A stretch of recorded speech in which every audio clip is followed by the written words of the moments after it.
The dust devils swirled through the narrow streets of Winslow, Arizona, as Olivia Morrison stood on the porch of what had been her home for 7 years, watching her late husband's brother load the last of her belongings onto a wagon with the cold efficiency of a man discarding spoiled grain. Her black mourning dress hung loose on her frame, the weight she had lost in the 3 months since Thomas died making her look more like a shadow than the vibrant woman she had been before fever took him in the spring of 1882. "You have until sundown," Clayton Morrison said without looking at her, his words clipped and final as the closing of a coffin lid. "The house belongs to the family now, and Martha needs it for her sister who is coming from Kansas." Olivia's fingers tightened around the worn handle of her carpet bag, the only item she still held. Inside were her few remaining possessions: Thomas's pocket watch, her mother's Bible, 2 changes of clothes, and the last letter her husband had written to her before the fever took his mind. She wanted to argue, to remind Clayton that she had nursed his brother through his final agonizing days, that she had worked alongside Thomas to build the small ranch on the outskirts of town, that she deserved more than being thrown out like yesterday's dishwater. But she had learned in the past weeks that grief afforded her no currency with the Morrison family. "I told you there was a solution," Clayton's wife Martha said, appearing in the doorway with her arms crossed over her ample chest. "Benjamin Hartwell is a good man with a prosperous dry goods store. He has been a widower for 2 years and needs a wife to help with his children. If you married him, you would have a home, security, and respect in this community again." "Thomas has been dead for 3 months," Olivia said, her voice barely above a whisper but carrying the weight of mountains. 3 months, and you expect me to marry a man I barely know? You are 24 years old with no children, no income, and no family," Martha replied, her tone suggesting she was being extraordinarily reasonable. "What did you expect? That we would support you indefinitely? Benjamin is willing to overlook your barrenness if you agree quickly. Wait too long, and even that opportunity will vanish." The word barrenness struck Olivia like a physical blow. She and Thomas had wanted children desperately, had prayed for them, had consulted doctors in Flagstaff, and even made the long journey to Phoenix once. The doctors had found nothing wrong, had said sometimes these things took time, but time was something they had run out of. Now that failure, that deep private grief, was being used as another mark against her. "I need time to mourn my husband," Olivia said, lifting her chin despite the tears that threatened to spill down her cheeks. "I love Thomas. I cannot simply put on a new wedding dress and forget him." "Love," Martha scoffed. "What does love put on the table? What roof does it provide? You are being foolish and sentimental, Olivia. This is the frontier, not some romantic novel. Women like you do not survive alone out here." Clayton finished securing the wagon and climbed up onto the seat. "The wagon will be at the livery stable. You have 3 days to claim your things before I sell them to cover what you owe for boarding the horses this past month. After that, you are on your own." Olivia watched them drive away, the wagon carrying her life bouncing over the rutted dirt road that led back into the heart of Winslow. The afternoon sun beat down mercilessly, turning the air thick and shimmering. She had $20 in her pocket, the last of her own money that she had hidden away from Thomas's medical expenses. She had her carpet bag, her pride, and nowhere to go. The boarding house on Main Street had a small sign in the window advertising rooms, but when Olivia entered and inquired, the landlady, Mrs. Peterson, had looked her up and down with disapproval etched into every line of her weathered face. "I heard about your situation, Mrs. Peterson said, not unkindly but with the practicality of someone who could not afford sentiment. "I have a room, but it is 50 cents a night, paid in advance. And I will be honest with you, Miss Morrison, the respectable families in town will not look favorably on a young widow living alone and unchaperoned. It will hurt my business." "I understand," Olivia said quietly, though understanding did nothing to ease the tightness in her chest. She paid for 3 nights, watching her precious money dwindle, and climbed the narrow stairs to a small room with a single window overlooking the alley.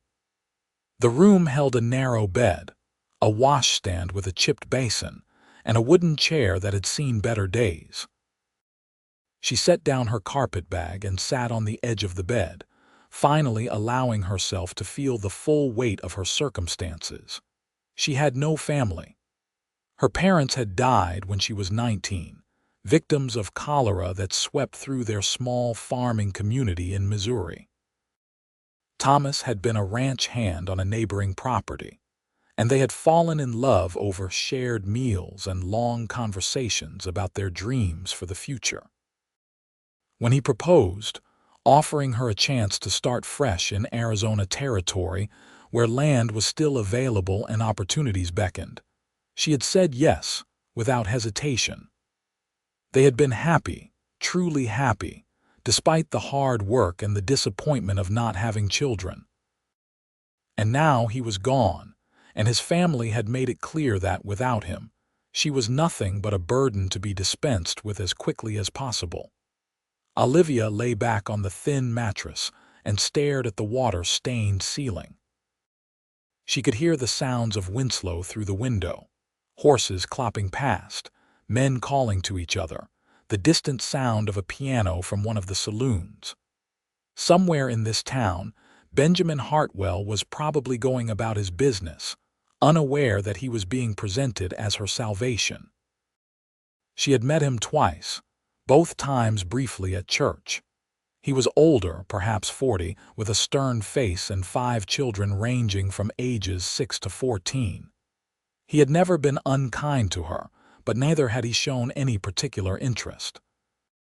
She imagined Martha had approached him, selling Olivia like merchandise that needed to move before it spoiled further. Sleep came fitfully that night, full of dreams where Thomas called her name but she could never quite reach him, and she woke with the dawn feeling more exhausted than when she had lain down.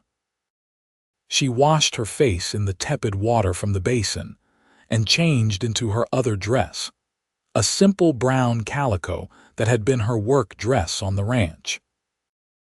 The black morning dress was too hot for practical wear in the Arizona heat, but she felt guilty putting it aside, as if doing so dishonored Thomas's memory even further. She spent the morning walking through Winslow, trying to formulate some kind of plan. The town had grown considerably in the past few years with the arrival of the Atlantic and Pacific Railroad. The tracks ran just north of the main settlement, bringing commerce and travelers and a rough energy that had transformed the quiet frontier outpost into something more substantial. There were now 3 hotels, 2 churches, a schoolhouse, several saloons, a bank, a newspaper office, and various shops and businesses lining the wide main street. Olivia stopped at the general store, hoping perhaps to find work, but the owner, Mr. Chen, a Chinese immigrant who ran the establishment with quiet efficiency, shook his head regretfully. "I am sorry, miss, but I have my son and daughter helping me. I cannot afford another worker. Times are getting harder with the big companies controlling more of the supply routes." His English was accented but clear, and his eyes were sympathetic. She tried the hotel restaurant next, then the millinery, then even inquired at the newspaper office if they needed help with typesetting or cleaning. Everywhere the answer was the same: no work available, or worse, the suggestion that a respectable woman should not be seeking employment when marriage was the obvious solution to her problems. By noon, hungry and discouraged, Olivia bought a small loaf of bread and a piece of cheese from a street vendor and sat on a bench near the railroad depot to eat. She watched the people coming and going, families traveling west with hope in their eyes, businessmen with leather satchels moving with purpose, cowboys lounging against hitching posts waiting for work or trouble or both. The world moved on, indifferent to her struggles. "Excuse me, miss, but you look like you could use something more substantial than bread and cheese." Olivia looked up to find a tall man standing a respectful distance away, his hat in his hands. He was perhaps 27 or 28, with dark hair that needed cutting and eyes the color of sage in the desert after rain. His clothing marked him as a working cowboy. Worn denim trousers, a faded blue shirt, scuffed boots with spurs, and a leather vest that had been mended more than once.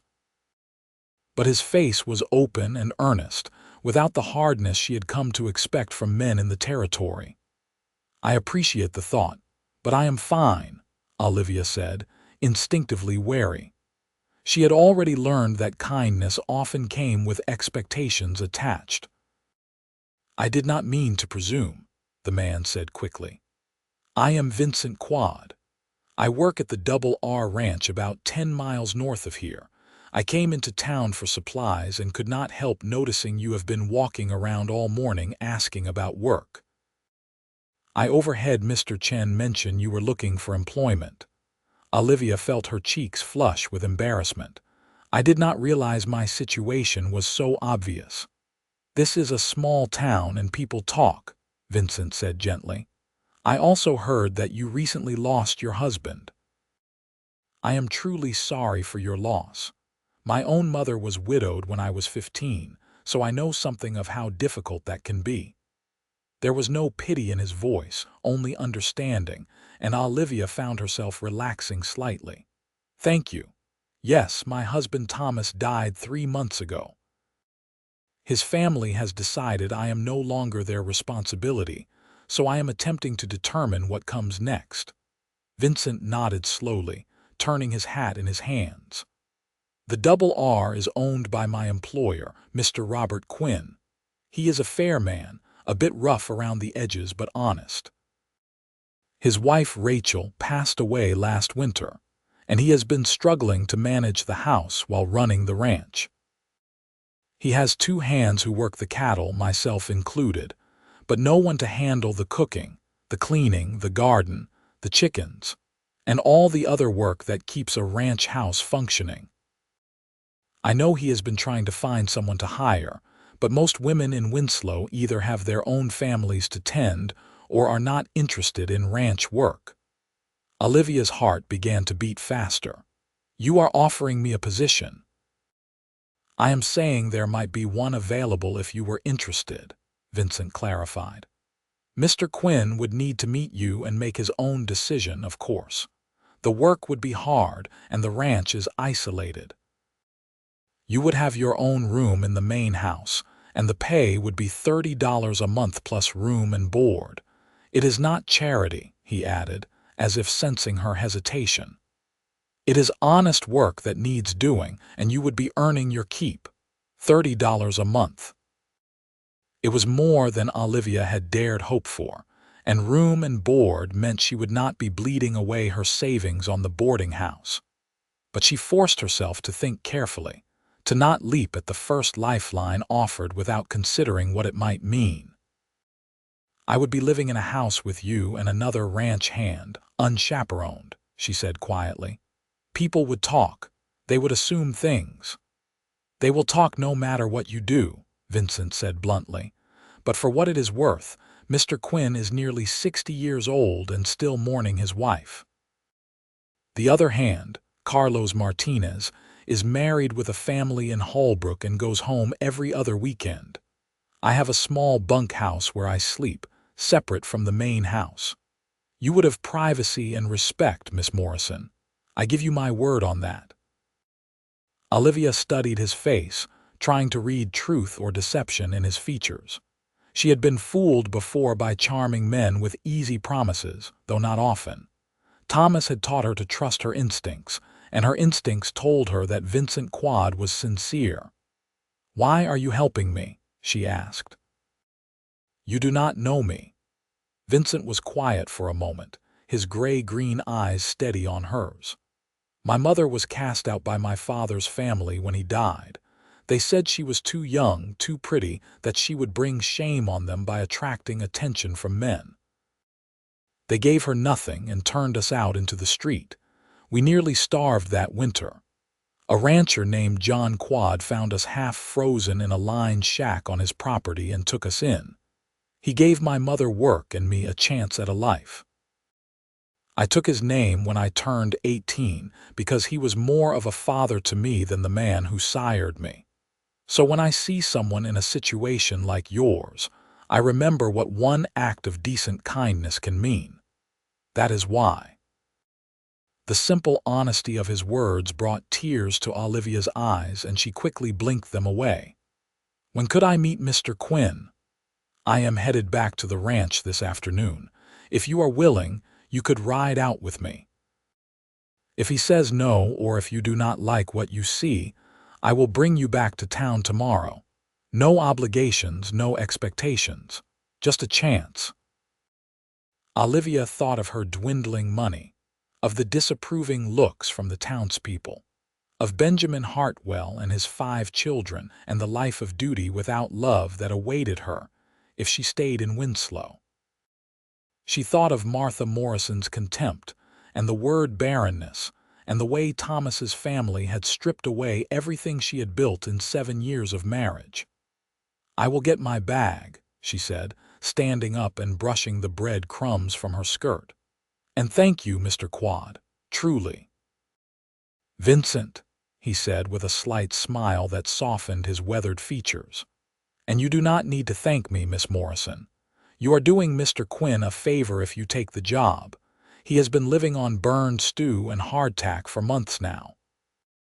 The ride to the Double R Ranch took nearly 2 hours in Vincent's wagon, following a rutted track that wound through desert landscape, dotted with juniper and pinyon pine. The land here was high plateau country, over 5,000 feet in elevation, which made the summers more bearable than the lower desert regions, but the winters harsh. Olivia sat beside Vincent on the wagon seat, her carpetbag at her feet, watching the endless expanse of red rock and scrub stretch out in all directions. "The ranch has about 800 acres, Vincent explained as they drove. "We run about 200 head of cattle, mostly Herefords with some longhorn crosses. There is a good spring on the property and a creek that runs most of the year, which makes it valuable land out here. Mr. Quinn built the place 20 years ago with his wife. They never had children, so it has just been the 2 of them and whatever hands he could hire. He is slowing down now, and I think Rachel's death took a lot out of him. He is a good man, though, fair and honest, like I said." "What about you?" Olivia asked. "How long have you worked for him?" 5 years. I worked for John Quad, the man who took in my mother and me, until he passed in 77. After that, I drifted for a while, working different ranches from Texas to California. I ended up here and found that I liked the country and the work. Mr. Quinn gave me a chance to be more than just a drifter, taught me about managing cattle and land. I owe him a lot." There was a steadiness to Vincent that Olivia found reassuring. He was not flashy or boastful like some of the cowboys she had encountered over the years. He spoke plainly and seemed to consider his words before releasing them into the world. As they drove, he pointed out landmarks, a distinctive rock formation that looked like a crouching cat, the remains of an old Apache campsite, a place where the creek pooled deep enough for watering horses. "Do you have trouble with Apache raids?" Olivia asked, thinking of the stories she had heard in town about conflicts in other parts of the territory. "Not so much anymore," Vincent said. "Geronimo surrendered 4 years ago, though there are still tensions. We see Apache passing through occasionally, usually families moving between reservations or just trying to survive. Mr. Quinn has always treated them fairly, trades with them sometimes. We have never had serious trouble, but it pays to be cautious and respectful." As they crested a low rise, Olivia saw the ranch spread out below them in a shallow valley. The main house was a solid adobe structure with a covered porch running along the front, built in the Spanish style that was common in the territory. There was a barn, a corral with several horses, a chicken coop, and a smaller building that must be the bunkhouse Vincent had mentioned. A large garden plot sat behind the house, though it looked somewhat neglected, the plants struggling in neat rows. Everything had a weathered but well-maintained appearance, the look of a place built to last. "It is beautiful," Olivia said softly, and she meant it. After the cramped boarding house and the emptiness of being cast out from her own home, the ranch looked like a haven. "It is a good place," Vincent agreed. "A person could build a life here." He drove the wagon up to the main house and helped Olivia down. A man emerged from the barn, wiping his hands on a rag tucked into his belt. He was tall and lean, with iron-gray hair and a weathered face that spoke of decades under the desert sun. His eyes were a faded blue, sharp and assessing. "This is the young woman you mentioned?" Mr. Quinn asked without preamble, his voice gruff but not unkind. "Yes, sir." "This is Miss Olivia Morrison." "Miss Morrison, this is Robert Quinn, owner of the Double R." Olivia stepped forward, keeping her spine straight despite her nervousness. "Thank you for allowing me to come, Mr. Quinn. Vincent mentioned you might need help managing the house." Mr. Quinn looked her over with the careful attention of a man evaluating livestock at auction. "You are the widow Morrison, Thomas Morrison's woman." "I was his wife," Olivia said quietly. "He died 3 months ago." "I knew Thomas slightly. He was a good horseman. I am sorry for your loss." Mr. Quinn paused, then continued bluntly. "Vincent tells me the Morrison family threw you out because you would not remarry on their schedule. That true?" "Yes, sir. Fools. Thomas deserved better than family that treats his widow like trash." Mr. Quinn gestured toward the house. "I will be honest with you, Miss Morrison. My Rachel died last January. Cancer. It was slow and it was hard, and when she finally went, part of me went with her. We were married 38 years. I am not looking to replace her, and I have no interest in romantic entanglements. What I need is someone who can cook, clean, tend the chickens and garden, maybe do some mending and washing. The work is hard and the isolation can be difficult for some people. But you would have your own room, 3 meals a day and $30 a month. You would be treated with respect, and any man who tried otherwise would answer to me. Can you do that kind of work?" "I can," Olivia said firmly. "I ran a ranch house with my husband. I know how to cook, garden, preserve food, care for animals, and everything else that needs doing. I am not afraid of hard work, Mr. Quinn. Can you ride?" "Yes, not fancy, but I can manage a horse." "Can you shoot?" "My husband taught me to use a rifle. I am not an expert, but I can hit what I am aiming at." Mr. Quinn nodded slowly. "All right then. We will try it for a month. If it does not work out for either of us, no hard feelings, and I will pay you for your time. If it does work out, we will make it permanent." "Fair enough." Relief flooded through Olivia so intensely she felt dizzy. "More than fair. Thank you, Mr. Quinn."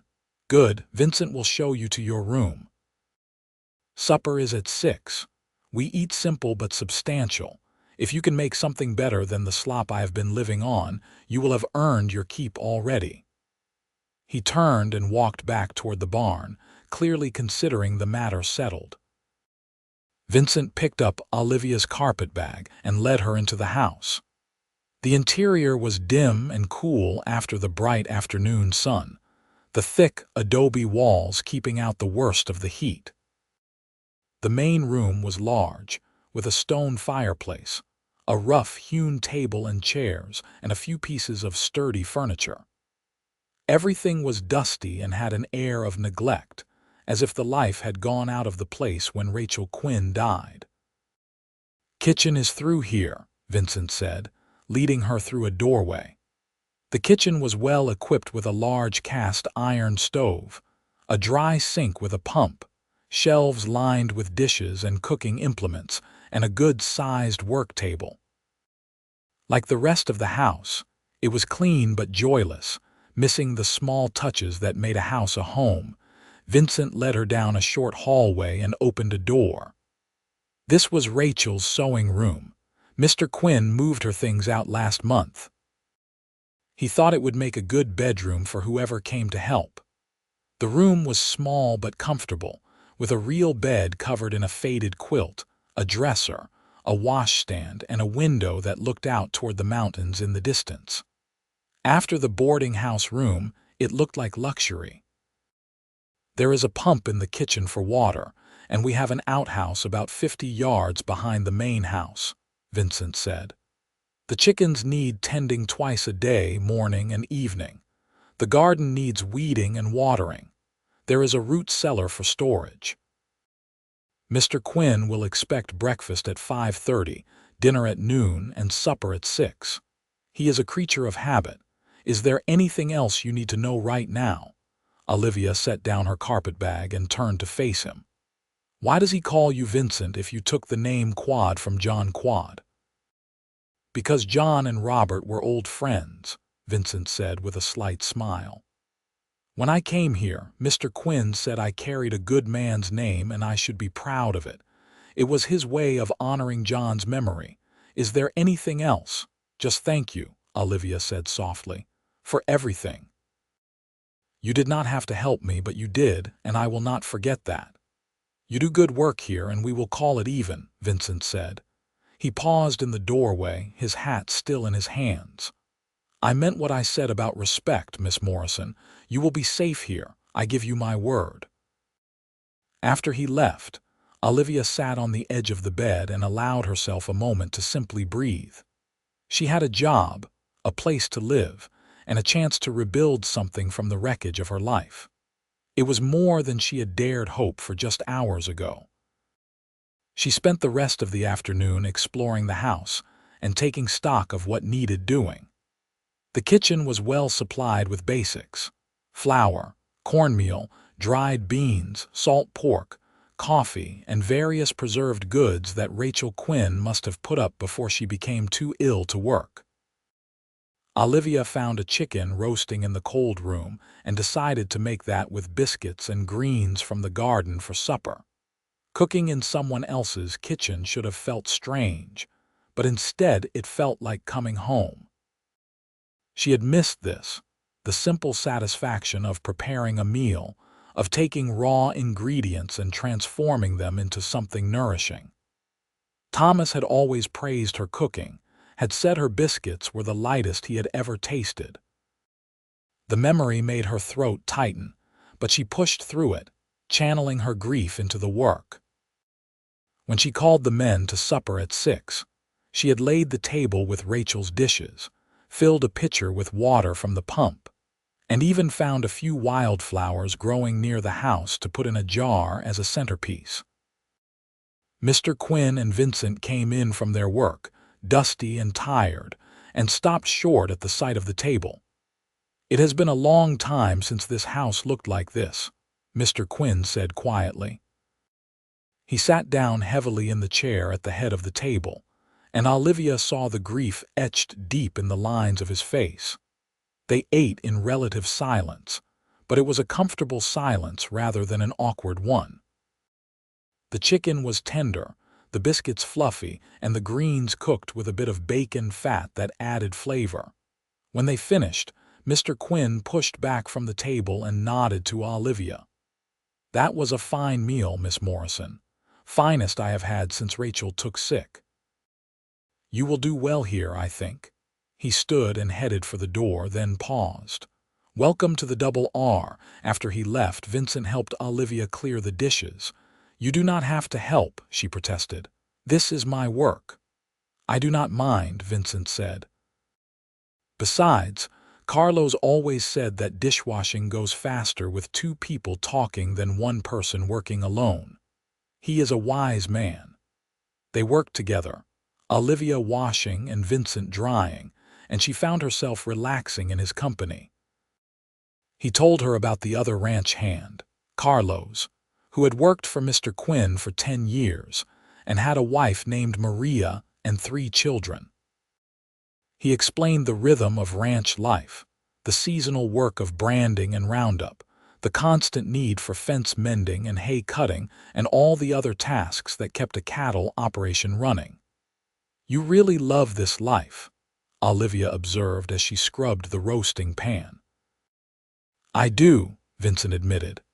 "There is something honest about it. You work hard and you see the results of that work. The cattle thrive or they do not. The land provides or it does not. There is no pretense, no politicking, just the work and the land and the animals. It suits me." "Did you ever want your own ranch?" Vincent was quiet for a moment, drying the same plate twice. "Maybe someday. Right now I am content here. Mr. Quinn has taught me a lot and I am still learning, and I have nowhere I need to be rushing off to." He said it casually, but Olivia heard the loneliness underneath the words. Vincent Quad was a man alone in the world, much as she was a woman alone. They were both trying to build something from nothing, to find their place in a harsh land that had little patience for weakness. That night, Olivia lay in her new bed listening to the unfamiliar sounds of the ranch. An owl called from somewhere near the barn. Horses moved in the corral, their hooves soft on the packed earth. The wind whispered through the juniper trees, carrying the scent of sage and dust. For the first time since Thomas died, Olivia felt something that was not quite hope, but was at least the absence of despair. She had a place here, a purpose, and the chance to grieve at her own pace without judgment or pressure. She thought of Vincent Quad and the kindness he had shown her, asking nothing in return. She thought of Mr. Quinn's gruff acceptance, and the way grief had hollowed him out but not broken him. She thought of the work waiting for her tomorrow and the day after that, the steady rhythm of labor that might, in time, heal the wounds that Thomas's death had left behind. The days fell into a pattern that became routine and then comfortable. Olivia woke before dawn to make breakfast, then tended the chickens and gathered eggs while the men ate. After they headed out to their work, she tackled the endless tasks of managing a household. Washing, mending, baking bread, churning butter, weeding the garden, preserving vegetables, sweeping, dusting, polishing. The work was hard but satisfying in a way that surprised her. Each small accomplishment, each improvement to the house, felt like a step toward reclaiming herself. Mr. Quinn was a man of few words, but he was fair and occasionally showed flashes of dry humor. He taught Olivia which chickens were the best layers and which were too old and ready for the pot. He showed her where Rachel had planted herbs and which wild plants could be harvested for food or medicine. He never mentioned his wife directly, but Olivia sometimes caught him staring at the empty chair where Rachel must have sat, his face unguarded in those moments, showing the depth of his loss. Carlos Martinez arrived on Monday of Olivia's second week at the ranch, a stocky man in his mid-30s with a quick smile and calloused hands. He greeted Olivia with courteous respect and seemed genuinely pleased that she had taken the position. "It is good to have a woman's touch here again," he said in slightly accented English. "Mr. Quinn has been lost without Miss Rachel, and Vincent, he tries to help but his cooking is terrible." He said the last part loud enough for Vincent to hear, and Vincent threw a piece of straw at him in response. Watching the easy camaraderie between the men, Olivia felt the tightness in her chest ease a little more. This was a good place, she realized. A place where people took care of each other without making a show of it. Where work was valued and respect was earned through deeds rather than words. Vincent had been careful to maintain a respectful distance in those first weeks, never presuming on the friendship that had begun forming between them. But slowly, almost imperceptibly, they began to talk more. He would linger after supper to help with dishes, and they would discuss the small events of the day. How many eggs the chickens had laid, whether the fence in the north pasture needed replacing, what supplies might be needed on the next trip to town. Safe topics, nothing too personal. But one evening, about a month after Olivia had arrived, Vincent found her sitting on the porch steps watching the sunset paint the desert in shades of orange and purple. He hesitated, then sat down a respectful distance away. "You mind the company?" he asked. "Not at all," Olivia said honestly. The evening was cool, a relief after the heat of the day, and the sky was stunning. They sat in comfortable silence for a while, watching the colors shift and change as the sun sank toward the horizon. Finally, Vincent spoke. "You have been here a month now.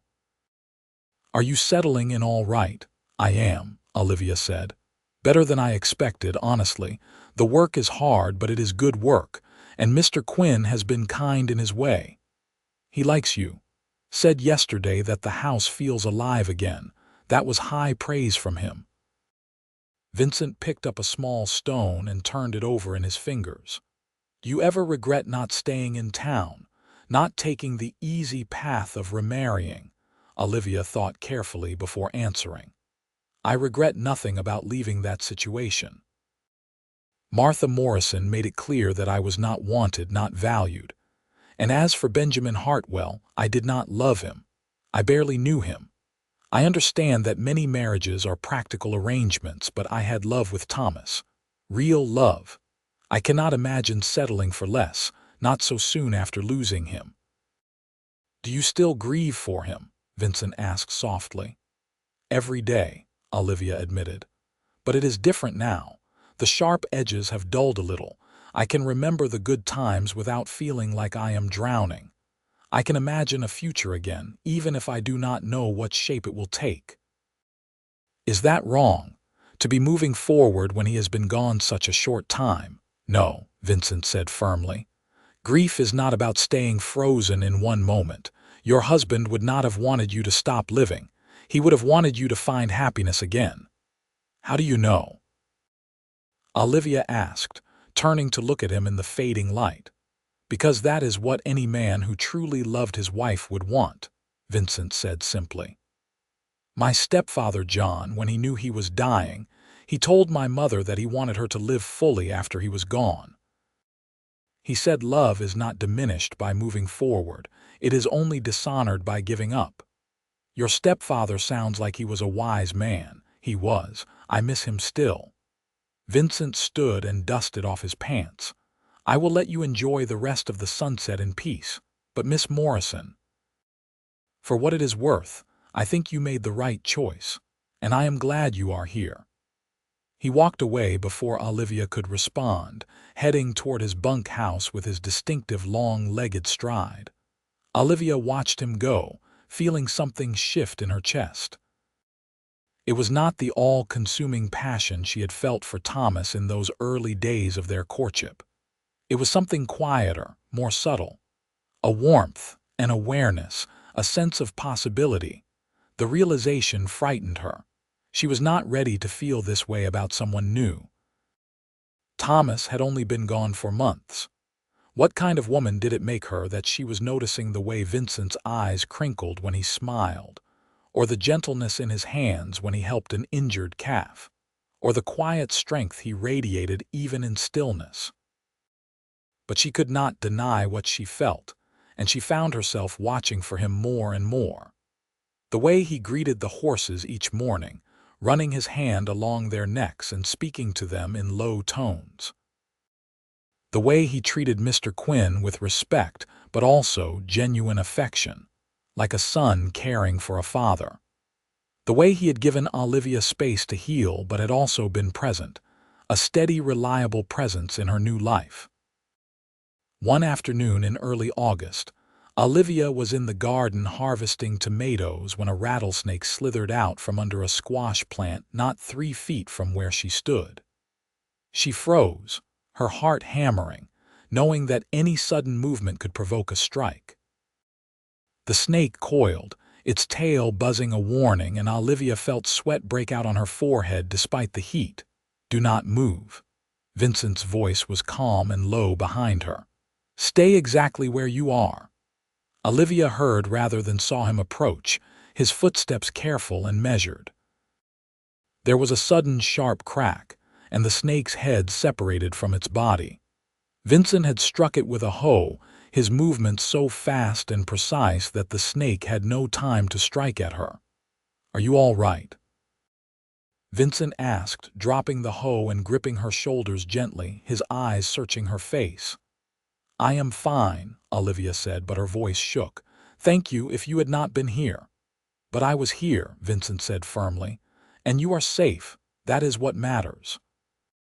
His hands were still on her shoulders, warm and steadying, and Olivia found herself swaying slightly toward him. For a moment they stood frozen, something electric passing between them in the hot afternoon air. Then Vincent dropped his hands and stepped back, his expression confused and almost guilty. "I should dispose of that snake," he said abruptly, and walked away before Olivia could say anything. That evening at supper, the atmosphere was strained. Vincent barely spoke, focused intently on his food, and Olivia felt the distance between them like a physical thing. After the meal, Mr. Quinn stood and looked between them with his sharp blue eyes. "I am old, not blind," he said gruffly. "You two need to talk. I am going to sit on the porch and smoke my pipe. Sort yourselves out." He walked out, leaving Olivia and Vincent alone in the kitchen. The silence stretched out uncomfortably until finally Vincent spoke. "Miss Morrison, I owe you an apology. This afternoon I overstepped. It was not appropriate." "You saved me from a rattlesnake," Olivia said, trying to lighten the mood. "I would say that was very appropriate." "You know what I mean," Vincent said, finally meeting her eyes. "I touched you in a familiar way. I stood too close. I felt things that I have no right to feel, given your circumstances and your loss." Olivia's heart was beating fast, but she forced herself to speak honestly. "And what if I told you that I felt those things too? What then?" Vincent looked stricken.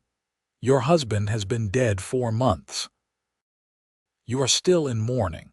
I will not be the man who takes advantage of your vulnerability or your loneliness.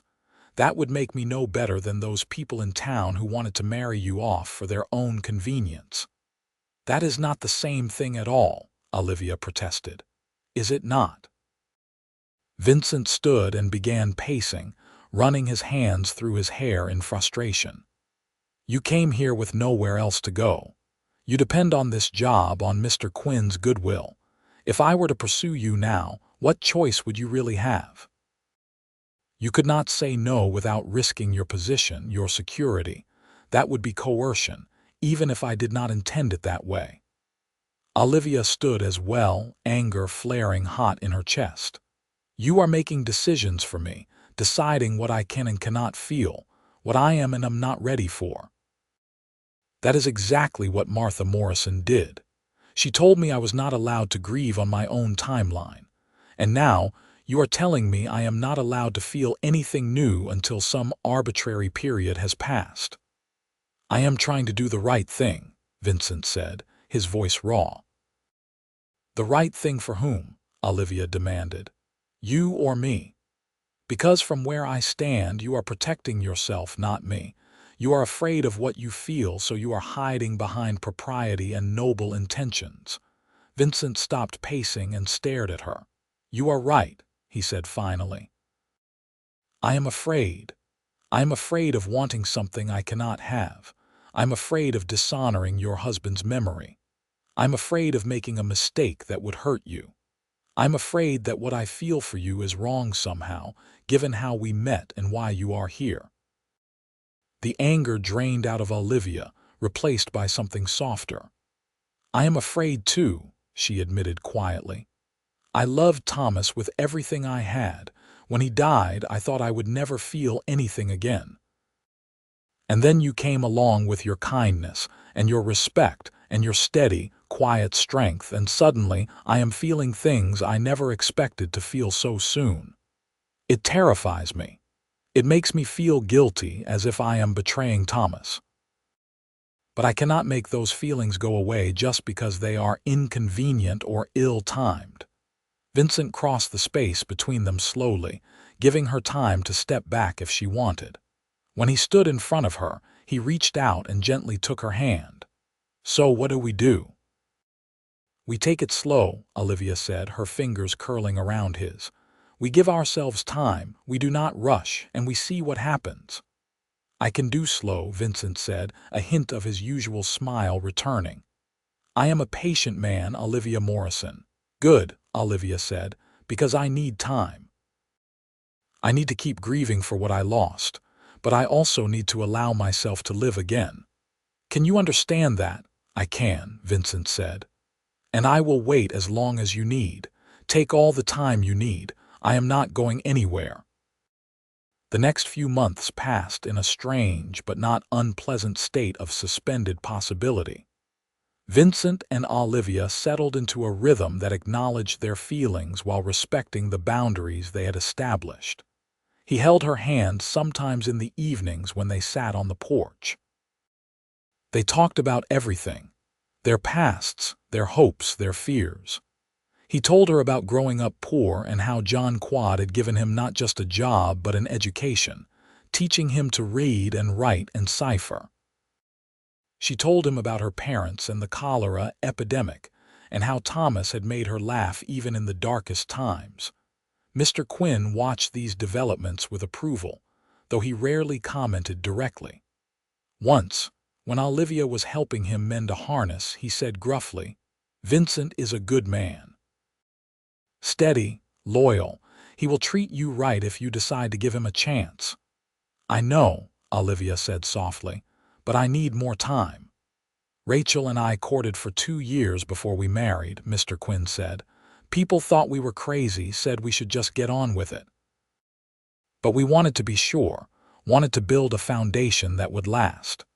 Those 2 years gave us the strength to weather 38 years of marriage, good times and hard times. Time is not wasted if you use it to build something strong. You remember that." In September, Olivia accompanied Vincent and Mr. Quinn into Winslow to pick up supplies and sell some cattle at the stockyard. She had not been back to town since the day Vincent had found her on that bench, and she felt nervous about encountering the Morrison family or the townspeople who had judged her so harshly. But the trip proved uneventful. They conducted their business efficiently, and if people stared at Olivia walking beside Vincent, they kept their thoughts to themselves. She did see Benjamin Hartwell across the street, standing in front of his dry goods store. He raised a hand in greeting, and she was surprised to see that he looked relieved rather than disappointed. Perhaps Martha Morrison's matchmaking had been more burdensome to him than she had realized. As they were loading the wagon for the return trip, Clayton Morrison appeared. Olivia tensed, but Clayton's expression was sheepish rather than hostile. "Olivia," he said, nodding to her formally, "I wanted to say that I heard you are doing well out at the Double R. I am glad. Martha and we handled your situation poorly. I let my wife dictate terms when I should have been more charitable. Thomas deserved better from his family, and so did you. I am sorry." Olivia was so surprised that for a moment she could not speak. Finally, she said, "Thank you, Clayton. That means more than you know." Clayton nodded and walked away, leaving Olivia feeling as if some weight she had been carrying had lifted slightly. Vincent came up beside her, carrying a sack of flour. "You all right?" he asked quietly. "I am," Olivia said, and realized it was true. "I really am." As autumn arrived, painting the desert in shades of gold and crimson, Olivia found herself thinking more and more about the future. She had been at the Double R for 6 months now, and the ranch truly felt like home. The house was running smoothly. The garden had yielded a bountiful harvest that she had preserved for winter, and the rhythms of ranch life had become as natural as breathing. Her feelings for Vincent had grown steadily, moving from awareness to affection to something deeper and more profound.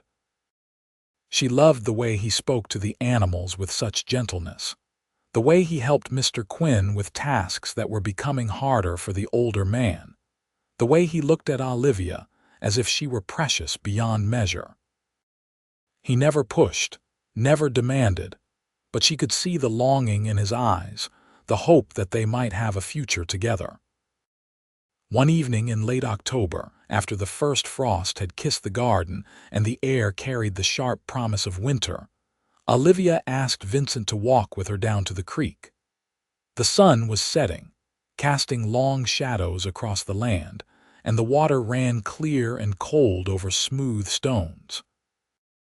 "I have been thinking," Olivia said as they walked along the bank, "about Thomas and about grief and about moving forward." "All right," Vincent said carefully, giving her space to speak. "When Thomas died, I thought I would never love anyone again. I thought that part of me died with him. And in some ways it did. The woman I was before is gone, but that does not mean I cannot become someone new, someone who can love again in a different way." Vincent stopped walking and turned to face her, his expression cautious but hopeful. "What are you saying, Olivia?" "I am saying that I have grieved. I will always carry Thomas with me, always remember what we had. But I am also still alive and I want to keep living. I want to build something new, and I want to build it with you if you will have me." For a moment Vincent just stared at her, as if afraid to believe what he was hearing. Then slowly, reverently, he cupped her face in his work-roughened hands. "Are you sure? Because once I have you, Olivia Morrison, I will never let you go. I will love you with everything I have for as long as I live. Are you sure that is what you want?" "I am sure," Olivia said and kissed him.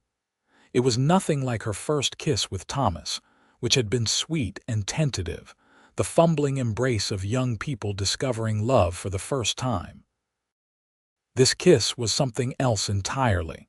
A choice made with full knowledge and intention, a claiming and being claimed, a promise of forever exchanged in the language of touch and breath and heartbeat. When they finally pulled apart, Vincent rested his forehead against hers. "I love you," he said simply. "I have loved you since that day I saw you on the bench in town, looking so lost and so brave at the same time. I know that is foolish to fall in love at first sight, but there it is." "It is not foolish," Olivia whispered.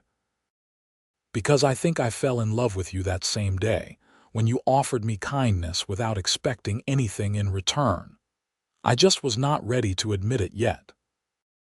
They walked back to the ranch house hand in hand, and when they entered the kitchen, Mr. Quinn took one look at them and nodded with satisfaction. "About time," he said. "I suppose you will be wanting to get married then." "If Olivia will have me," Vincent said, his arm around her waist. "I will," Olivia said, leaning into his warmth. "But I want to do it right this time. A proper courtship, not just a quick trip to the justice of the peace. I want time to be sure, to let the town see that this is a real decision made by two people who know their own minds." "We can take as much time as you want," Vincent said. "Though I warn you, I plan to court you so thoroughly that you will be sick of my attention by the time we actually wed." "I look forward to it," Olivia said with a smile. They set a wedding date for the following May, giving them 7 months to prepare and allowing a full year to pass since Thomas's death. It was longer than necessary by most standards, but it felt right to Olivia. She wanted no one to be able to say that she had rushed into this marriage or made a decision out of desperation. The courtship that followed was everything Olivia had hoped for and more. Vincent proved to be as devoted and attentive as any woman could desire. He brought her wildflowers from the range, taught her to rope and ride better than she had before, and wrote her letters even though they lived in the same house, leaving them on the kitchen table for her to find in the morning. The letters were not eloquent or poetic, but they were honest and from the heart, telling her in simple words how much she meant to him and what kind of life he wanted to build with her. "I want children," he wrote in one letter. "I know you struggled with that before, and I want you to know that if we do not have children of our own, it will not matter to me. You are enough.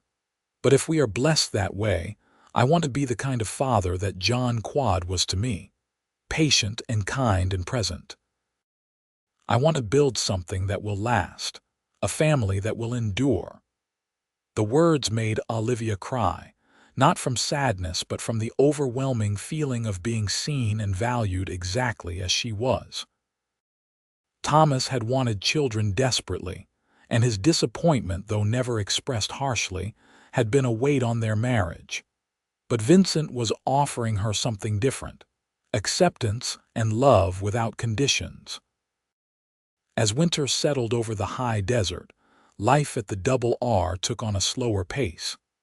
The cattle were brought in closer to the ranch house, and the men spent more time on maintenance and repairs than on riding the range. Olivia worked on her trousseau, sewing new dresses and linens, preparing for her marriage with a quiet joy that felt different from her first wedding but no less real. On Christmas Eve, Carlos brought his family to the ranch for dinner. Olivia had spent days preparing a feast: roasted chicken, mashed potatoes, fresh bread, preserved vegetables from the garden, and an apple pie made from fruit she had dried in the fall. Carlos's wife, Maria, was a warm, friendly woman who spoke limited English but whose smile needed no translation. Their 3 children, 2 boys and a girl, were shy at first, but soon warmed up, racing around the house with the energy of young things released from constraint. Watching Vincent play with the children, tossing the youngest boy in the air and making him shriek with laughter, Olivia felt a fierce longing. She wanted this. She wanted a family with this man, wanted to see him teach their children to ride and rope and respect the land. She wanted to grow old on this ranch, watching seasons change and life unfold in all its messy, beautiful complexity. After Maria and Carlos took their tired children home, and Mr. Quinn retired to his room with a contented sigh, Vincent and Olivia sat by the fire in the main room. The flames cast dancing shadows on the adobe walls, and the only sounds were the pop and hiss of burning wood and the wind whistling around the eaves. "What are you thinking about?" Vincent asked, his arm around Olivia's shoulders as she leaned against him. "I am thinking about how strange life is," Olivia said. "A year ago, I was a different person in a different life. Thomas was alive, and I thought I knew what my future would look like, and now everything has changed. Sometimes it feels like that woman was someone else entirely."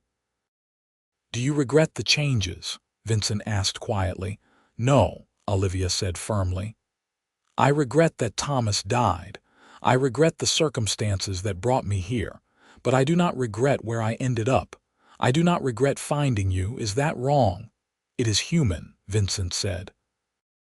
"We can grieve what we lost and still be grateful for what we found. The 2 things can exist together." "When did you become so wise?" Olivia teased gently. "John used to say that wisdom comes from paying attention to life instead of just living through it. I try to honor that teaching." Vincent shifted so he could look at her directly. "Olivia, I know we are waiting until May to marry, and I respect that decision, but I want you to know that in my heart you are already my wife. I am already committed to you in every way that matters." "I feel the same," Olivia whispered.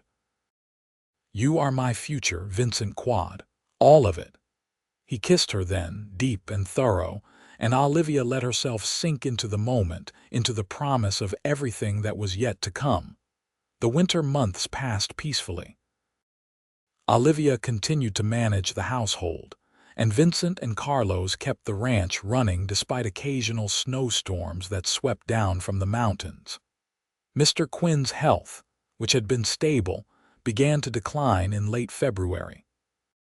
He developed a persistent cough that no amount of honey and whiskey could cure, and he grew noticeably thinner, despite Olivia's best efforts to tempt his appetite with rich foods.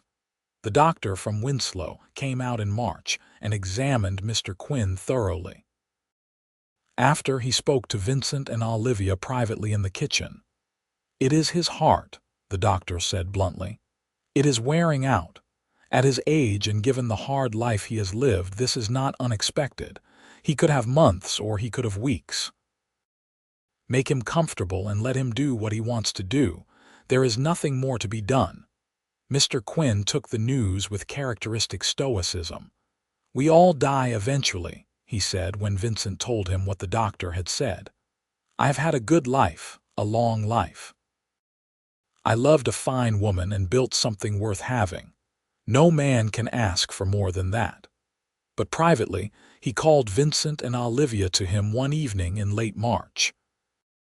He was sitting in his chair by the fire, wrapped in a blanket despite the warmth of the room, and his face had taken on the waxy translucence of someone nearing the end. "I have been thinking about what happens to the double R after I am gone," he said without preamble. "I have no children, no close family. Rachel's people are all back east and have no interest in ranching. I talked to the lawyer in Winslow last week, and I have drawn up papers leaving the ranch to you, Vincent. To you and Olivia both as partners. You have earned it through years of loyal work, and she has brought life back to this place. It is what Rachel would have wanted." Vincent looked stunned. "Mr. Quinn, I cannot accept that. The ranch is worth thousands of dollars. I am just a hired hand."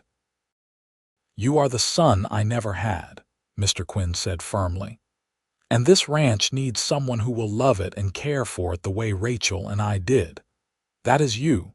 Do not insult me by refusing this gift. It is my choice to make, and I have made it." "Then we accept," Olivia said, gripping Vincent's hand tightly. "And we will honor your legacy by building something good here. We promise you that." Mr. Quinn nodded, satisfied. "Good. Now I have one more request. Do not wait until May to marry. Do it now while I am still here to see it. I want to know that you are settled and protected before I go. Will you do that for an old man?" Vincent looked at Olivia, and she saw the question in his eyes. She thought about her plan to wait a full year, about propriety and what people might say. And then she thought about this man who had given her a chance when she had nothing, who was offering them a future beyond what they had ever imagined. She thought about Vincent and the love they had built slowly and carefully, and she realized that waiting was just fear by another name. "Yes," she said, "we will marry now." They were wed 3 days later in the small church in Winslow, with Carlos and Maria standing as witnesses and Mr. Quinn sitting in the front pew, pale but smiling. Olivia wore a simple blue dress that Maria had helped her make, and Vincent wore his best clothes with a new shirt Olivia had sewn for him. The ceremony was brief but meaningful, the minister's words about love and commitment resonating in the small space. When Vincent kissed her as his wife, Olivia felt a sense of rightness settle over her like a blessing. This was where she was meant to be with this man, building this life. Thomas would have approved, she thought. He had always wanted her to be happy, to be loved and cherished. She was honoring his memory, not by freezing in grief, but by moving forward with courage and hope. The small party returned to the ranch for a wedding supper that Olivia had prepared in advance with Maria's help. They ate and laughed and toasted the new couple with wine that Mr. Quinn had been saving for a special occasion. As the sun set, painting the desert in familiar shades of orange and gold, Mr. Quinn raised his glass one final time. "To Vincent and Olivia Quad," he said, his voice weak but clear. "May you have the kind of love that weathers all storms. May you build something lasting on this land. And may you remember that home is not a place but the people you choose to stand beside. Welcome to the family." That night, after everyone had gone to bed or home, Vincent carried Olivia across the threshold of his bunkhouse, which they had cleaned and prepared as their first home together. It was small and simple, but it was theirs, and that made it perfect. "Are you happy, Mrs. Quad?" Vincent asked, setting her down gently and framing her face with his hands. "Happier than I ever thought I would be again," Olivia said honestly. "You gave me time when I needed it, and you gave me love when I was ready for it. You gave me a future when I thought mine was over. How could I be anything but happy?" They made love that night with tenderness and passion, discovering each other slowly, learning the landscape of each other's bodies and hearts. And afterward, wrapped in each other's arms in the narrow bed, Olivia felt a peace she had not known since before Thomas got sick. She was exactly where she was meant to be. Mr. Quinn died 2 weeks later, slipping away quietly in his sleep with the sunrise lighting the mountains outside his window. They buried him next to Rachel in the small plot behind the house, marking his grave with a simple stone that read Robert Quinn, 1822–1883, beloved husband and friend. The loss hit Vincent hard. He had loved the older man like a father, and for several days he was silent and withdrawn, working himself to exhaustion during the day and lying awake at night staring at the ceiling. Olivia gave him space to grieve, but also made sure he knew she was there, present and steady, a quiet anchor in his storm of loss. "I keep thinking about all the things I should have said to him," Vincent confessed one night as they lay in bed. "Thank you and I love you and you changed my life. I feel like I never said it enough." "He knew," Olivia said firmly. "You showed him every day through your work and your loyalty and your respect. He knew how you felt about him, Vincent. And he died knowing that his ranch, his life's work, was in good hands. That was your gift to him." Slowly, Vincent began to heal, channeling his grief into the work of running the ranch. He and Olivia sat down with the papers Mr. Quinn had left and tried to make sense of their new reality. They owned 800 acres of land, 200 head of cattle, horses, equipment, and a house that was more home than either of them had ever known. It was overwhelming and terrifying and exhilarating all at once. "We can do this," Vincent said one evening as they reviewed the account books. "It will not be easy, but we can make this work." "We will do it together," Olivia said. "That is what makes it possible." They settled into their new roles as ranch owners, learning as they went. Carlos stayed on as foreman, and they hired another hand, a young man named Peter Johnson who was eager to learn the ranching trade. Olivia continued to manage the household, but also began to involve herself more directly in the business side of things, keeping accounts and helping with decisions about when to sell cattle and what supplies to purchase. As spring turned to summer, Olivia began to suspect she might be pregnant. She said nothing at first, afraid to hope after so many years of disappointment with Thomas. But when she missed her monthly courses for the second time and began feeling queasy in the mornings, she knew with quiet certainty that a child was growing inside her. She told Vincent one evening after supper, leading him out to their favorite spot by the creek where he had first told her he loved her. The water ran high with snowmelt from the mountains, and the air was sweet with the scent of blooming sage. "I have something to tell you," Olivia said, her heart racing. "I am with child. We are going to have a baby." Vincent stared at her for a long moment, his expression unreadable. Then suddenly he whooped with joy, picked her up and spun her around, being careful even in his excitement not to hold her too tightly. "A baby," he said, setting her down and dropping to his knees to press his face against her still flat stomach. "We are going to have a baby. You are sure?" "As sure as I can be without a doctor's confirmation," Olivia said, running her fingers through his hair. "But yes, I am sure. Are you happy?" "Happy does not even begin to cover it," Vincent said, standing and pulling her into his arms. "You have given me everything, Olivia. A home, a purpose, a love I never thought I would find, and now a child. I am the most blessed man in the territory." The pregnancy was easier than Olivia had feared. She felt tired and occasionally nauseous, but nothing she could not manage. Vincent was almost comically protective, trying to prevent her from doing any heavy work despite her protests that she was pregnant, not ill. Finally, she had to sit him down and explain firmly that she needed to stay active and useful, that being treated like fragile glass would drive her mad. "I am carrying a child, not dying," she said with exasperation. "I can still cook and clean and tend the garden. I promise I will not lift anything too heavy or do anything dangerous. But you have to let me live my life, Vincent." "I am sorry," he said sheepishly. "I just worry. This baby is precious, and you are precious, and I do not want anything to go wrong." "Nothing will go wrong," Olivia said with more confidence than she felt. She knew all too well that pregnancy and childbirth were dangerous, that many women and babies did not survive. But she refused to live in fear of what might happen. She would take reasonable precautions and trust that the rest was in God's hands. As her belly swelled with the growing life inside her, Olivia felt a sense of completion she had never experienced before.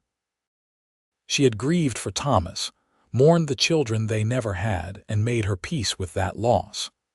Now she was building something new with Vincent, honoring the past while embracing the future. It felt like redemption, like proof that life could be painful and beautiful and worth fighting for all at the same time. In November, as the first winter winds began to blow down from the mountains, Olivia went into labor. Maria had come to stay at the ranch for the last month of the pregnancy, experienced in these matters from her own 3 births. She helped Olivia through the long hours of labor with calm efficiency while Vincent paced outside the bedroom door, driven nearly mad by his inability to help. Finally, in the early hours of the morning, a baby's cry pierced the air. Maria opened the door, beaming. "You have a son," she announced. "A healthy, strong boy." Vincent rushed into the room to find Olivia propped up in bed, exhausted but radiant, cradling a tiny bundle wrapped in soft blankets. The baby had a shock of dark hair and a red, wrinkled face that was the most beautiful thing Vincent had ever seen. "He is perfect," Olivia whispered as Vincent sat carefully on the edge of the bed. "Look at him, Vincent. We made this." Vincent reached out with one finger to touch his son's impossibly small hand, and the baby's fingers curled around it instinctively. The simple gesture broke something open in Vincent's chest, a flood of love so intense it was almost painful. "What should we name him?" he asked, unable to look away from his son's face. "I was thinking Robert," Olivia said softly. "Robert Thomas Quad, to honor both the men who shaped our lives." Vincent nodded, his eyes suspiciously bright. "Robert Thomas Quad, it is a good, strong name. He will have to grow into it." The baby, little Bobby as they quickly began calling him, thrived. He was a happy child, quick to smile and laugh, and watching him grow became the center of their world. Vincent proved to be exactly the kind of father he had promised to be. Patient, attentive, involved in every aspect of his son's care. He changed diapers without complaint, walked the floor with Bobby when he was fussy, and sang lullabies in a surprisingly pleasant baritone that always put the baby to sleep. Olivia watched her husband become a father and fell in love with him all over again. This was what she had always wanted, she realized. Not just a child, but a partner who shared the joys and burdens of parenthood equally, who valued family above all else, who understood that love was not just a feeling but a choice made new every day. As Bobby grew from infant to toddler, the ranch prospered. Vincent's hard work and good instincts paid off in steady profits and a growing reputation for quality cattle. They bought an additional 200 acres from a neighbor who was retiring and hired 2 more hands to help manage the expanded operation. Olivia kept the books and managed the household with efficiency born of long practice, finding time somehow to be both rancher's wife and devoted mother. When Bobby was 2 years old, Olivia found herself pregnant again. This time, a daughter arrived in the spring of 1886, a tiny dark-haired girl they named Grace Rachel Quad. She was a quieter baby than Bobby had been, content to watch the world with solemn gray eyes that reminded Olivia achingly of Vincent. With 2 children and a thriving ranch, life took on a beautiful rhythm. The work was hard and the days were long, but there was joy in every moment. Bobby's first steps, Grace's first words, the way Vincent looked at his family as if he still could not quite believe they were real. They built a life from love and labor, from loss transformed into strength, from grief that had opened the door to unexpected grace. On a cool evening in October of 1887, Olivia stood on the porch watching the sunset paint the desert in shades of orange and gold. Bobby was playing in the yard with a wooden horse Vincent had carved for him, and Grace was napping inside. Vincent came up behind her and wrapped his arms around her waist, resting his chin on her shoulder. "What are you thinking about?" he asked. "I am thinking about how different my life is from what I imagined it would be," Olivia said. "If someone had told me 5 years ago, when I was standing on the Morrison family porch watching them load my belongings into a wagon, that I would end up here with you and these children and this ranch, I never would have believed them. Are you happy?" Vincent asked, though he must have known the answer. "I am more than happy," Olivia said, turning in his arms to face him. "I am grateful, I am fulfilled, I am loved. What more could anyone ask for?" "Nothing," Vincent said, kissing her softly. "Absolutely nothing." As the sun sank below the horizon and the stars began to appear in the vast Arizona sky, Olivia thought about the journey that had brought her here. She thought about Thomas and the love they had shared, about grief and loss and the long, hard road of healing. She thought about Martha Morrison's contempt and Clayton's apology and Benjamin Hartwell's relieved wave. She thought about that day on the bench in Winslow when Vincent Quad had offered her kindness and opportunity, and eventually, love. Most of all, she thought about how being cast out had led her to exactly where she was meant to be. Sometimes the worst thing that could happen became the doorway to the best thing imaginable. Sometimes falling apart was just the first step toward being remade into something stronger and truer than before. Bobby ran up to the porch, his wooden horse clutched in his small fist. "Mama, Papa, watch me." He proceeded to gallop around the yard, making horse sounds and clearly having the time of his life. Vincent laughed and called out encouragement, and Olivia felt her heart swell with love so intense it took her breath away. This was her life now. This ranch, this man, these children. This love built slowly and carefully on a foundation of respect and patience and second chances. The wind whispered through the juniper trees, carrying the scent of sage and the promise of coming winter. Inside the house, Grace began to fuss, and Olivia went to tend to her daughter, picking her up and cradling her close. The baby settled immediately, her small body relaxing into the familiar comfort of her mother's arms. "You are safe," Olivia murmured, swaying gently. "You are loved. You are home." And in that moment, standing in the house that had been Rachel and Robert Quinn's legacy, That was now her family's future. Olivia Morrison Quad knew with absolute certainty that she was describing not just her daughter's reality but her own. The years that followed were filled with the ordinary magic of family life. Bobby grew into a serious, thoughtful boy who loved the ranch and spent every moment he could with his father, learning the work of horses and cattle and land. Grace proved to be a spirited child, fearless and quick-witted, always getting into mischief and charming her way out of punishment with her gap-toothed smile.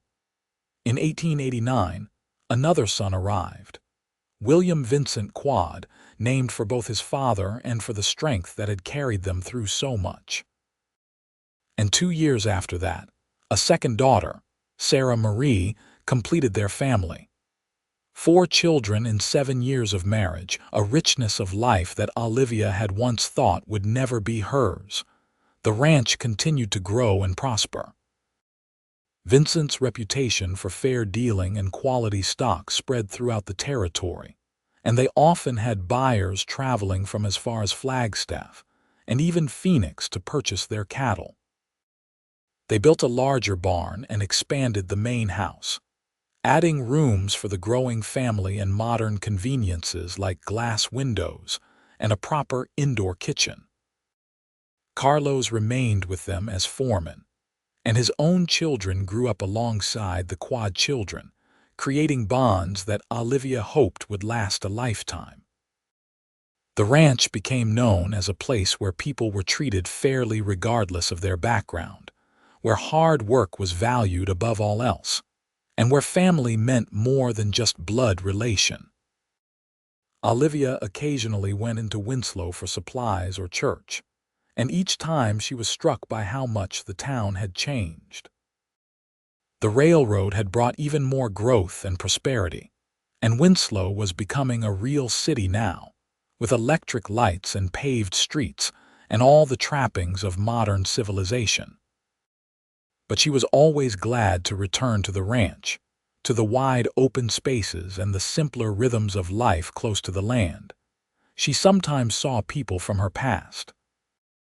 Benjamin Hartwell had remarried eventually, a widow from Holbrook who brought her own children to the Union, and they seemed content together.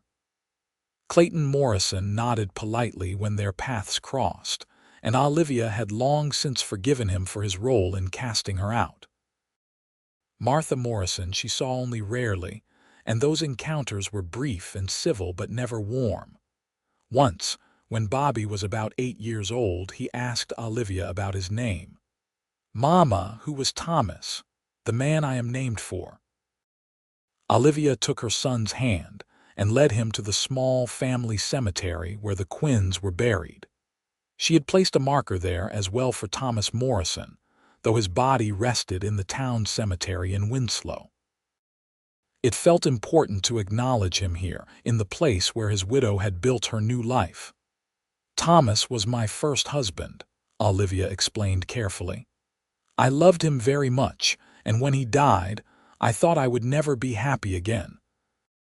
But then I met your father, and he taught me that the heart is big enough to hold love for more than one person, even if those loves are different from each other. You are named Thomas to honor a good man who would have loved you if he had lived. And you are named Robert for Mr. Quinn, who gave your father and me a chance to build this life. You carry their legacy, Bobby, and that is something to be proud of." Bobby considered this seriously, as was his nature. "Did you love my father less because you loved Thomas first?" "Not at all," Olivia said firmly. "I love your father with my whole heart. The love I had for Thomas does not diminish what I have with your father. They are simply different chapters of the same story, and both are important. Do you understand?" "I think so," Bobby said.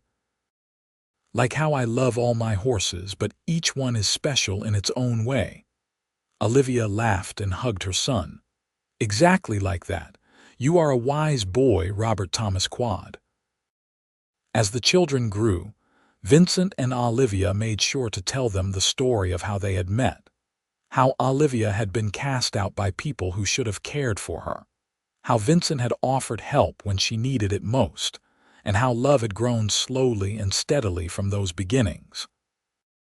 They wanted their children to understand that hardship and loss were part of life, but so were resilience and hope, and the courage to build something new from the ruins of what came before. In the summer of 1893, Winslow hosted a grand celebration for the town's anniversary, with music and dancing and festivities that drew people from all over the territory. Vincent and Olivia brought their 4 children to town for the event, a rare treat for the ranch-bound youngsters.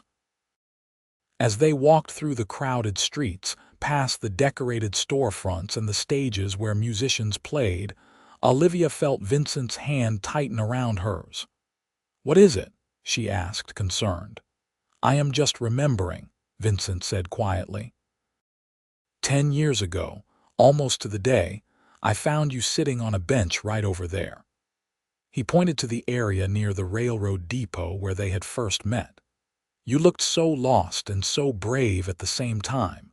I told myself I was just offering a job to someone who needed one. But the truth is, I think I knew even then that you were going to change my life." Olivia felt tears prick her eyes. "You changed mine too. You gave me time when everyone else was pushing me to move on before I was ready. You saw me as a person, not just a problem to be solved. You let me grieve and heal and find my own way back to happiness. That was the greatest gift anyone could have given me."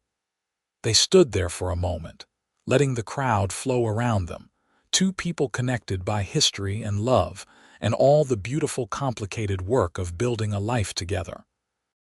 Then Grace tugged on Olivia's skirt, demanding to be taken to see the horses on display, and the moment passed into the flow of ordinary family life.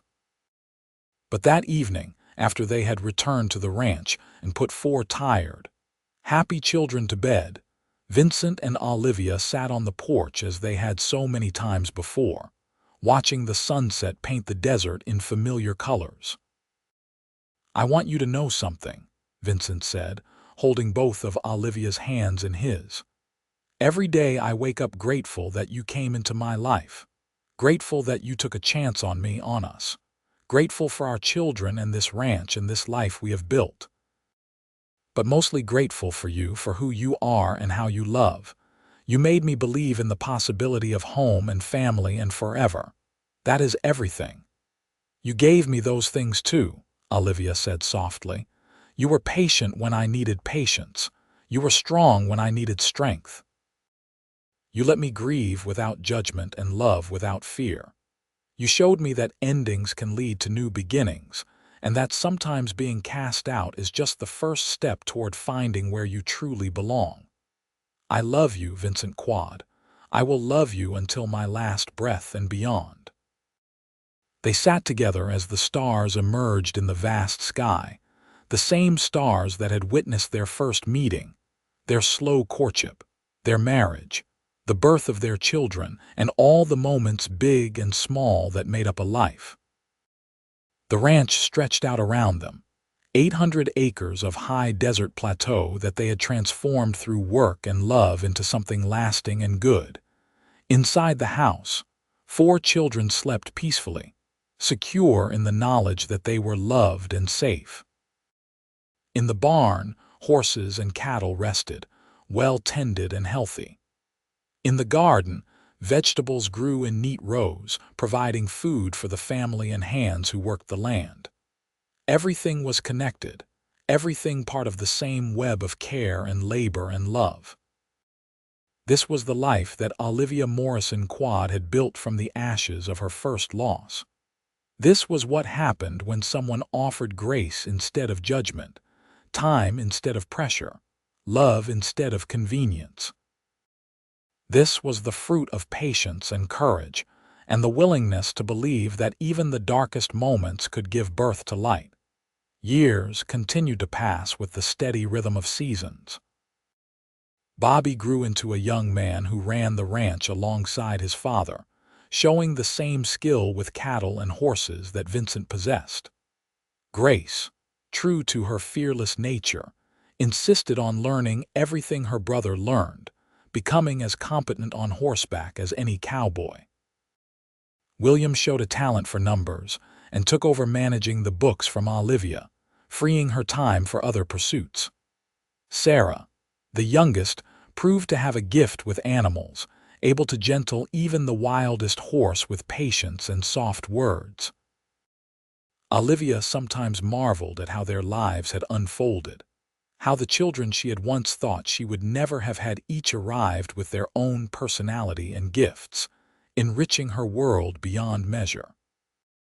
She thought often of the bitter irony that she had been deemed barren by the Morrison family, only to have 4 healthy children once she was free of their judgment and expectations.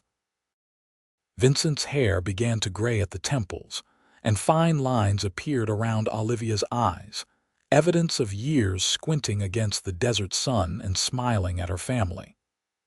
They aged together, their bodies showing the wear of hard work and good living, but their love remained as strong as ever. Stronger, perhaps, for having been tested and proven through years of partnership. On their 15th wedding anniversary in 1898, Vincent surprised Olivia with a trip to San Francisco, their first real vacation away from the ranch since they had married.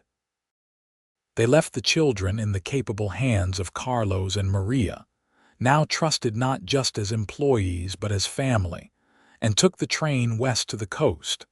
San Francisco was overwhelming after years of ranch life, all noise and bustle and crowds.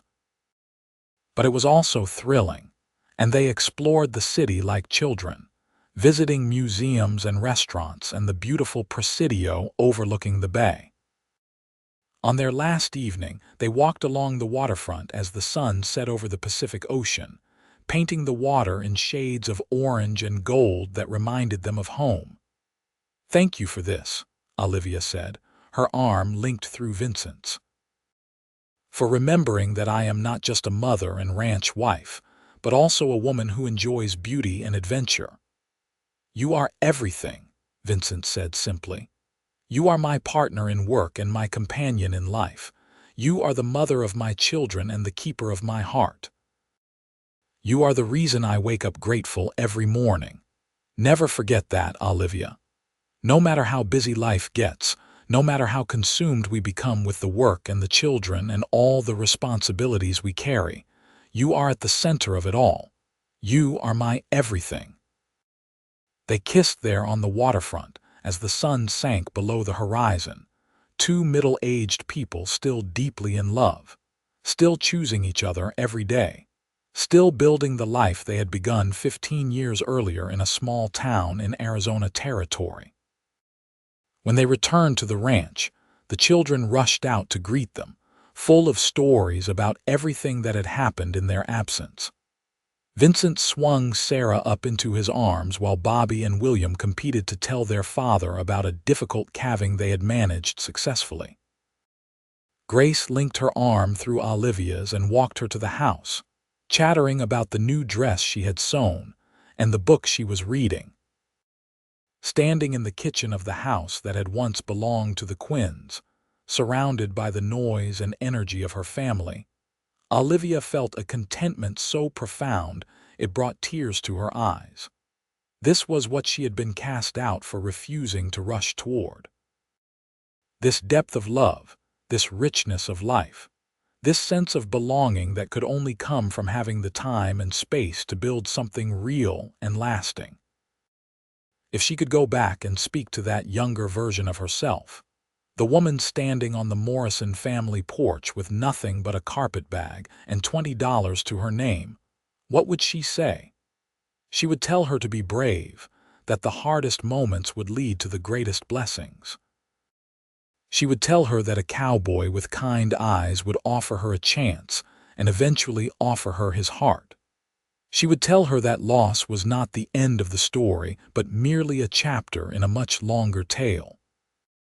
Most of all, she would tell her what Vincent had said that first day, and what had proven to be the greatest gift of all.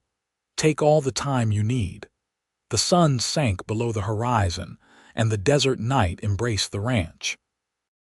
Inside the house, the Quad family gathered around the dinner table, sharing food and stories and laughter.